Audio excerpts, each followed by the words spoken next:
All right, folks, we've got an attack that happened just outside of Disney, and culture can't believe it. Look at him. He's just so sad to hear this, but it's true. Christine Pelisek is writing this one for People, hosted on Yahoo News. Good Samaritan stopped to help someone on Florida highway by Disney World. Then he was ambushed. Hans Hamilton was attacked after he stopped to help a motorist on the side of a Florida highway. Lessons there are here, folks, to learn, but we give kudos to anybody who wants to do the right thing, do the human thing, and be a helpful person. But we're going to learn a little bit here. It says, a Good Samaritan in Florida was allegedly attacked.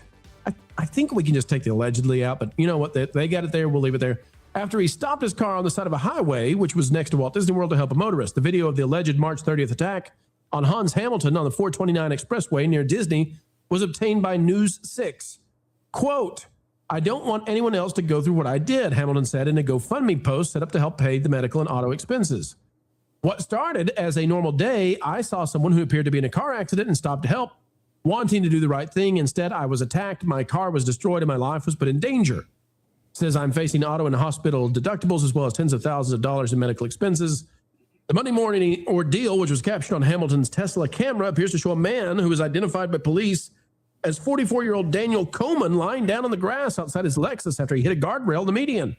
As Hamilton approaches to help, the man jumps up and runs towards his vehicle, jumps on the hood of the Tesla, begins kicking in the windshield. The video also captured the man punching Hamilton in the head, face, neck, and back multiple times to the ground. Hamilton was able to free himself, and the video shows him walking away from Coleman.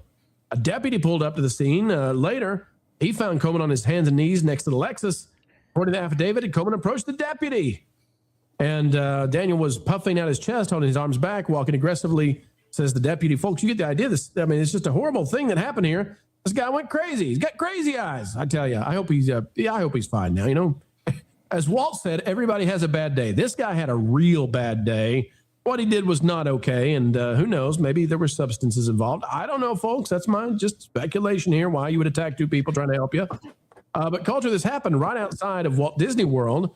And people think, well, that's a real safe place. And there's lots of high income there, but culture, you got to be careful when you approach things like this. So walk us through, if you would, what do you think about this culture in terms of what's the right way to handle this? What's the safe way if you got to stop, especially if you're down at Disney and maybe you're at the Grand Floridian and you see somebody passed up. Maybe you're at Epcot culture and somebody's doubled over, having done the world tour of drinkage. And you stop by to help them. What's the right way to do it? Notify the authorities that are specifically located to remedy these situations. I mean, I understand the being compelled to help your fellow, human, but at the same time, you right now we are in a low trust environment. We used to be in a high trust society. Now we have a lot of people that maybe didn't grow up here initially or whatever, but I have a feeling that we are not the high trust society we used to be. So because we have a low trust society, I think notifying the authorities is always going to be the safest call. And I hate to say it that way, but I think that's the truth. You're right. It's not the same. MJ, the reason we're covering this is because it did happen, as I said, just right outside of Disney World. And so MJ, a lot of people, they don't expect that there's crime in that area. I think it would surprise people to know what kind of stuff goes on around the theme parks. And I'm not telling you that they're unsafe. I'm not telling you that, you need to be worried all the time and be on 24/7 vigilance. But at the same time, you haven't really stepped into, you haven't stepped into Fantasyland, even if you're going to Fantasyland. It's still the real world. There's still real dangers. So, MJ, what are some safety tips you would give for those traveling down to the theme parks? Well, once you guys even passing, welcome to Walt Disney World, the beautiful archway sign, still take precaution. If you see someone pulled over, unless you see something like drastic, just keep it moving and call the officials if you see that they haven't maybe already, or roll your window down maybe. Hey, are you guys okay? Did you call for help? Just keep a distance, because it's unfortunate. It is not the same. I remember in the 90s, my parents would always pull over and lend a helping hand. That was normal. I can't even help myself. I'm always trying to help other people till this day.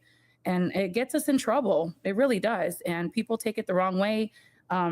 Society has changed after the pandemic. It's just not the way things are not what they were. And people are it's just not a safe situation because you never know what can happen.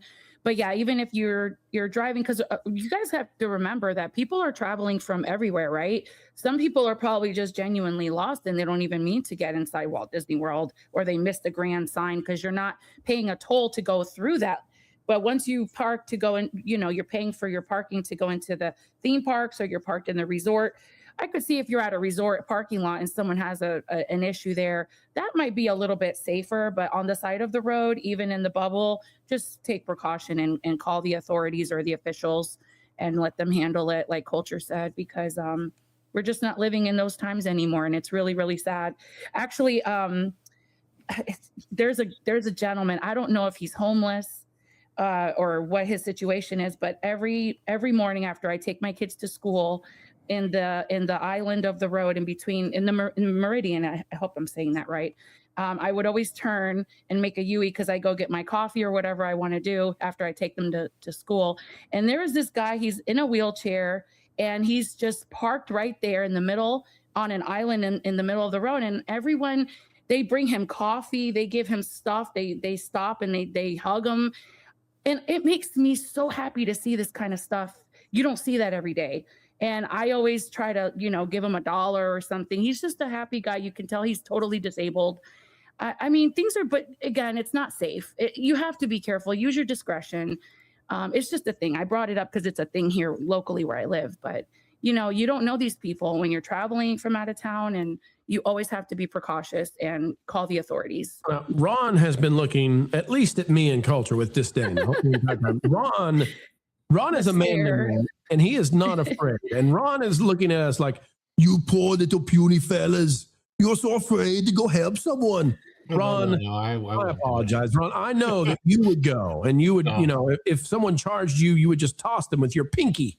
You just flick them away. Ron, what do you say? Look, Culture knows firsthand.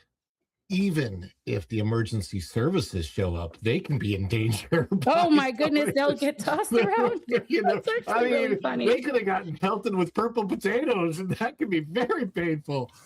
We don't know. Poor Culture. But poor Culture. Ron, you don't have a poker face at all.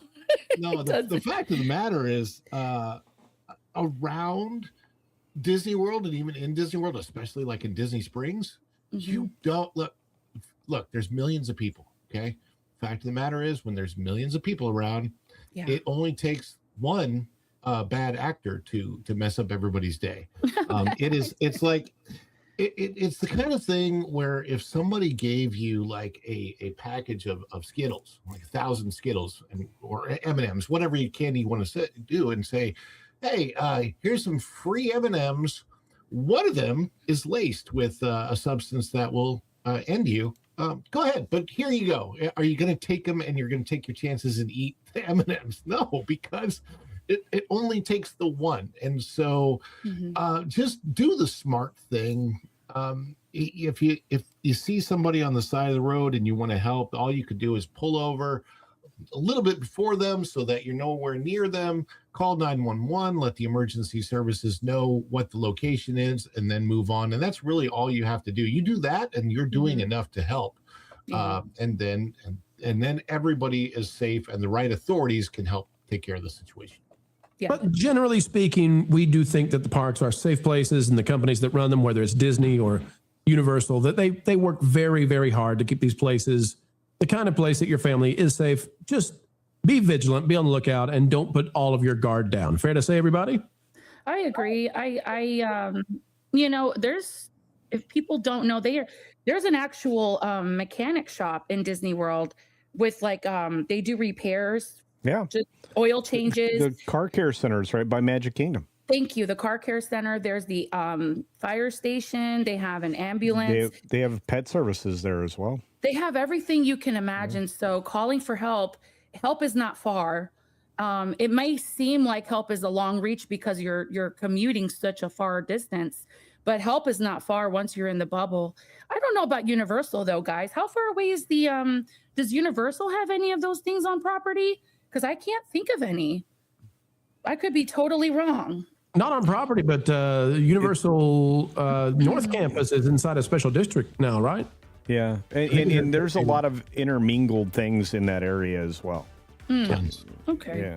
Yeah. All right. Well, folks, be on the lookout, be vigilant, be safe, but still have a good time when you're down there. And if you see somebody on the road in need, you, like MJ said, pull over, lower the window, but maybe get a gander of what's going on. Get a good look at what the situation is before stepping out of the vehicle. Once you step out, it's a whole different world. Thanks for watching That Park Place News. For more information, consider checking out www.thatparkplace.com. And don't forget to subscribe, share, like, and send this out on your favorite social media accounts.